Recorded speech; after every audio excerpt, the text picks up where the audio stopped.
이남용의 힐링 포트폴리오 시간입니다. 4월에 포트폴리오 점검을 하면서 5월 시장은 좀 나아질 수 있을지, 5월 시장에는 어떤 종목들을 포트폴리오 내에 담아야 하는지 도움 말씀 들어보겠습니다.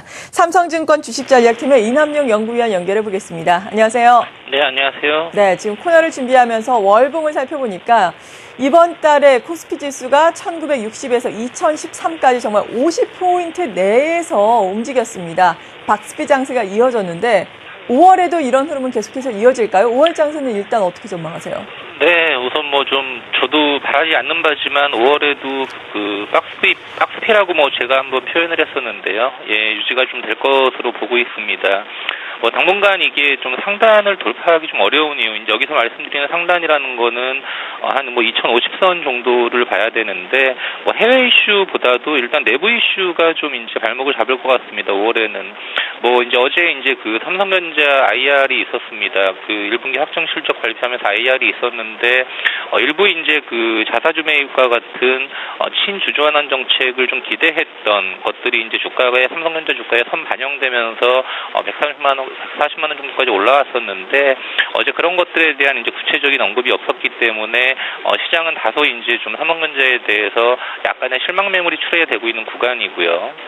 두 번째는 또 우리가 전차 군단이라고 할 때 이제 자동차 업종 또 지소 견인형 무시할 수 없는데, 5월부터 사실 지금 환율 이슈도 일부 있습니다만 이제 임단협에 들어가게 되죠. 이제 우리가 통상적으로 현대차 같은 경우는 워낙 이제 파업을 자주 하기 때문에 큰 이제 이슈는 아니다라고 볼 수 있지만, 올해는 통상적인 해하고 좀 틀린 게 통상임금 이슈가 걸려 있다라는 거 다 아실 겁니다. 그래서 일반적인 이제 파업보다는 조금 파업 기간이 길어질 수 있다라는 점, 이 부분이 이제 전차 군단의 주가를 좀 발목 잡을 수 있는 요인이고요.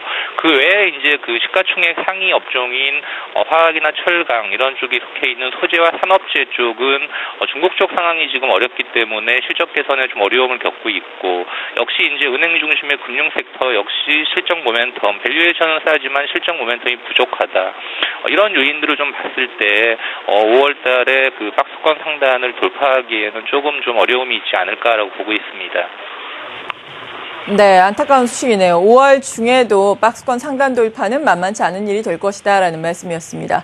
이런 장세 내에서 그래도 우리가 유망 종목을 찾아서 현명한 투자를 해야 될 텐데, 그렇다면 좀 긍정적으로 점검을 해볼 수 있는 이슈들은 어떤 것들이 있을까요? 네, 계속 강조드리지만 지금 종목별 이제 극단적인 차별화 장세, 오늘도 마찬가지입니다. 현대중공업 같은 경우에 또 2% 이상 큰 폭의 하락을 하고 있고, 또 코웨이라든지 호텔신라 이런 종목들은 3% 이상 상승을 하고 있고, 극단적인 종목 차별화 장세인데요. 결국은 이제 우리가 일반적으로 이제 향후 성장에 대한 꿈과 이제 성장 스토리를 가지고 있는 종목들 중에 실적이 검증된 종목들, 이제 이런 종목들로 결국은 압축 대응을 해야 박스권에 갇혀 있는 시장에서 수익을 낼 수 있는 유일한 방법이라고 저희는 생각을 하고 있고요. 계속 강조드리지만 정부 정책 수혜주 또는 이제 좀 중장기 관점에서는 밸류에이션 매력을 가지고 있는 이제 절대 저평가 종목, 이제 아까 말씀드렸던 구조적으로 성장하는 종목들, 뒤에 이제 종목들은 언급드리겠습니다만 이런 종목들 중심으로 좀 압축해서 대응을 하시고, 낙폭과대라는 이유만으로 종목을 어떤 트레이딩 관점에서 접근하시는 거는 수익률 내기가 굉장히 좀 어려울 수 있다라는 점 다시 한번 강조드립니다. 네, 그렇다면 어떤 종목에 접근을 해야 하는지는 이 코너를 통해서 좀 참고를 하면 좋을 텐데, 일단 4월에 신규 편입한 종목들에 대해서 다시 한번 점검을 해보겠습니다. 태영건설과 두산중공업을 신규 편입하셨는데, 두산중공업 같은 경우에는 어제 오늘은 오르고 있지만 다소 약간 전반적으로 보자면 부진했고, 태영건설은 오늘 다소 하락하고 있지만 지난주의 움직임이 특히나 좋았거든요. 두 종목 다시 한번 소개를 해주시죠. 네, 일단 태영건설부터 좀 말씀드리겠습니다. 일단 저희가 저평가 종목들을 선호한다라고 말씀드렸는데, 좀 굉장히 극단적인 저평가 영역에 있다라고 보시면 되겠습니다. 지금 올해 이제 12개월 포워드 PBR 기준으로 0.3배 정도밖에 되지 않거든요. 이제 전년도 영업이익이 좀 부진했습니다. 워낙 건설업이 안 좋았기 때문에. 그렇기 때문에 올해는 좀 적극적으로 이제 영업에 나서면서 전년 대비 영업이익이 한 600% 정도 증가할 것으로 전망되고요. 다 아시다시피 태영 태영건설은 SBS를 자회사로 가지고 있는 일종의 좀 지주회사 역할도 하고 있습니다. 사실 지금 뭐 태영건설이 가지고 있는 부동산이라든지 SBS 지분 이런 가치 대비해서 태영건설 지금 시가총액 15,000억 정도는 너무 싸다라고 보고 있거든요. 예, 그렇기 때문에 뭐 어떤 극적인 어떤 모멘텀이 있다라기보다는 저 PBR 종목이 재평가되는 이제 과정에서 저희가 봤을 때는 18,000원에서 10,000원 정도까지 충분히 릴레이팅이 가능하다라고 보고 있기 때문에 단기보다는 장기 투자 관점에서 좀 대응하실 것을 권해드립니다. 두산중공업 이제 말씀하셨지만 저희 편입 이후에 다소 좀 부진한 모습 보이고 있었고요. 오늘 지금 뭐 한 2% 가까운 상승을 보이고 있습니다만 1분기 실적 보시는 이미 예상을 다 했던 부분입니다. 왜냐 작년에 이제 하반기 이후에 수주가 워낙 부진했기 때문에 1분기 실적 안 좋을 거는 다 알고 있었고요. 저희가 지금 주목하고 있는 건 크게 두 가지입니다. 그동안 이제 두산중공업 영업이익은 꾸준하게 나왔지만 순이익단에서 항상 안 좋았거든요. 결국 자회사로 가지고 있는 두산건설과 두산엔진 어떻게 보면은 두산중공업의 발목을 잡아왔던 이제 자회사들인데 지금 1분기 실적 발표된 두산건설과 두산엔진을 전반적으로 평가해 보면 아주 좋다라고 할 수는 없지만 바닥은 쳤다라는 것이 일단 확인됐다고 볼 수 있겠습니다. 두산중공업의 불확실성이 제거된 첫 번째 요인이고요. 두 번째는 작년에 이제 그 수주가 연간으로 6조 정도밖에 나오지 않으면서 실적이 좀 부진했는데 올해는 지금 연간 수주를 좀 보수적으로 잡아도 한 10조 정도까지는 나올 수 있을 것 같습니다. 그렇기 때문에 두산중공업 역시 지금 가격 수준에서는 그냥 뭐 편안하게 한 4만 원 초중반까지는 충분히 볼 수 있는 주식이다라고 생각을 합니다.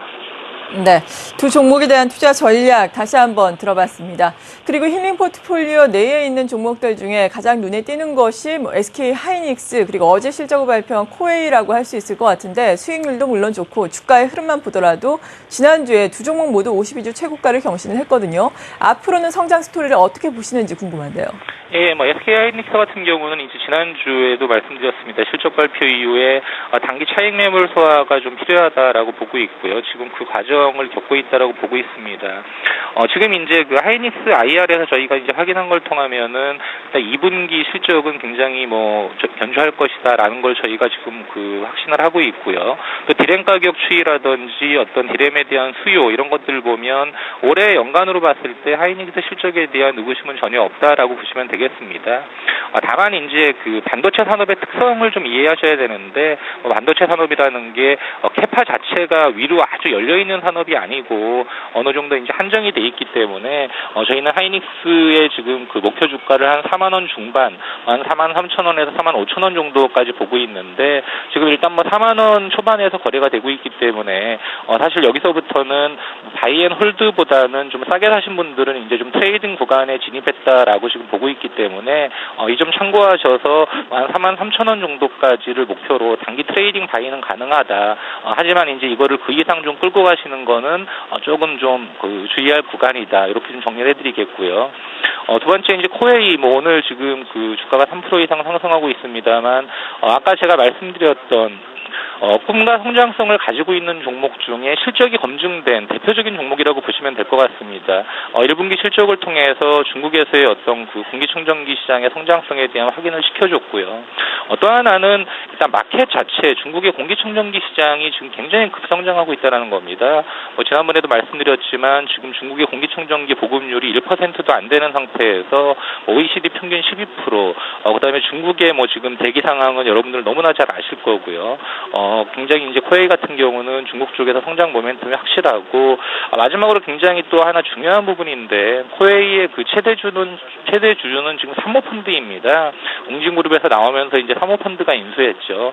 사모펀드의 어떤 그 최대 목적은 사실 기업 가치를 극대화하는 데 있습니다. 그렇기 때문에 철저한 비용 통제와 지금 효율적인 성장 관리를 하고 있기 때문에 아마 이 사모펀드가 코웨이의 그 주주 가치, 그러니까 그러니까 어떤 주식 가치를 극대화하기 위한 노력을 계속 지속할 걸로 보고 있거든요. 그래서 코웨이 같은 경우는 한 10만 원 정도까지 무난히 상승할 수 있는 종목이다. 예, 이렇게 말씀을 드립니다. 네. 이 밖에도 힐링 포트폴리오 전반적으로 보자면은 10개의 종목들이 담겨 있는데요. 나머지 종목들은 어떤가요? 예, 간단히 말씀드리겠습니다. 우선 계속 강조드렸던 정부 정책 수혜주, 한국전력 역시 저희 꾸준하게 지금 좋게 보고 있고 4만 원 돌파에 다소 진통을 겪고 있습니다만 궁극적으로는 돌파하고 5만 원까지 랠리를 할 걸로 보고 있습니다. KCC 오늘 이제 지금 3% 가까운 상승을 보이고 있는데 계속 말씀드렸지만 정부의 어떤 그 리모델링 규제 완화의 수혜주, 그다음에 에버랜드 지분 17%를 갖고 있다라는 거에 대한 장점, 주가가 다소 조정을 받았습니다만 재랠리 충분히 할 수 있다라고 보고 있고요.